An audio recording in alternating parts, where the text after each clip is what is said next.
যে অপরাধী সে তার কোনো ছাড় পাওয়ার সুযোগ নেই। সাংবাদিক শহীদ আবু তোরাব যিনি আজকের দিনে তিনি শাহাদত বরণ করেছিলেন, তার মামলা প্রক্রিয়াটি এটি আমাদের আন্তর্জাতিক আদালত ট্রাইব্যুনালে যেটি এটা আসলে তারা এটা টেক ওভার করেছেন এবং তাদের প্রতিটা মুহূর্তেই তারা সঠিক সুষ্ঠু তদন্তের জন্য বিভিন্ন বিষয়ে চুলচেরা বিশ্লেষণ করছেন। এটি আসামি ধরা পড়েছে দুইজন সঠিক, এর ক্ষেত্রে তারা আরও বিচার বিশ্লেষণ করছেন, ব্যালিস্টিক থেকে শুরু করে অন্যান্য কারা কীভাবে জড়িত ছিল। তো সকল বিষয়ে তদন্ত সাপেক্ষে আমি বিশ্বাস করি তদন্ত সঠিকভাবে এগিয়ে যাচ্ছে। আগামীতে নিশ্চয় এটা ন্যায় বিচার নিশ্চিত হবে। আমরা চাই প্রত্যেকটি ঘটনার সুষ্ঠু সঠিক তদন্ত সাপেক্ষে যেন ন্যায় বিচার হোক। তড়িৎ গতিতে কোনো কিছু করলে সেক্ষেত্রে হয়তো ভুল ত্রুটি থেকে যেতে পারে। ছাত্র আন্দোলন সিলেট জেলা শাখার উদ্যোগে কিছুক্ষণ পূর্বেই সাংবাদিক তুরাবকে উপলক্ষ করে যে দোয়া মাহফিল অনুষ্ঠিত হলো। আসলে এখানে এসে আমি আসলে খুবই ব্যথিত, কারণ 1 বছর হয়ে গেল এখনো আসামিদেরকে সুষ্ঠুভাবে আইনের আওতায় আনা হলো না। এখনো বিচারিক কার্যক্রমে এত দেরি।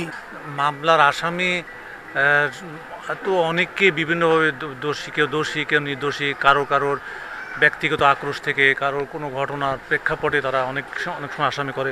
প্রকৃত ঘটনাটা কী ছিল, প্রকৃতপক্ষে যারা দোষী সে পুলিশের হোক অথবা সে যে কোনো দলেরই হোক না কেন, প্রকৃতপক্ষে অপরাধী সেই নিরিখেই কিন্তু তদন্তের কাজ হচ্ছে সত্য উদ্ঘাটন করা।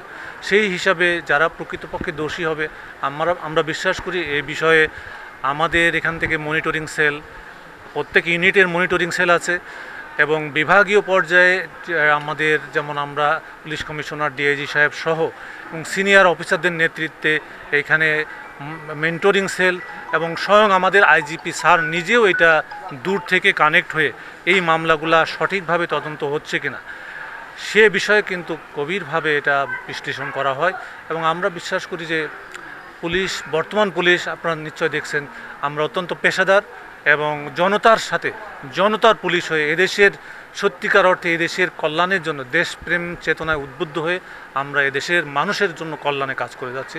তদন্তের ক্ষেত্রেও কোনো ব্যত্যয় ঘটবে না আমরা দৃঢ়ভাবে বিশ্বাস করি। যেটা আসলে আমাদেরকে এই বৈষম্য বিরোধী আন্দোলনের যে একটা স্পৃহা আছে বা একটি চেতনা আছে, আমি মনে করি সারা বাংলাদেশে শুধু সাংবাদিক তুরাব না, যতজনকে এই গণ অভ্যুত্থানের আন্দোলনে যারা শহীদ হয়েছেন সারা বাংলাদেশের প্রত্যেকের খুনের সুষ্ঠু বিচার হওয়া দরকার।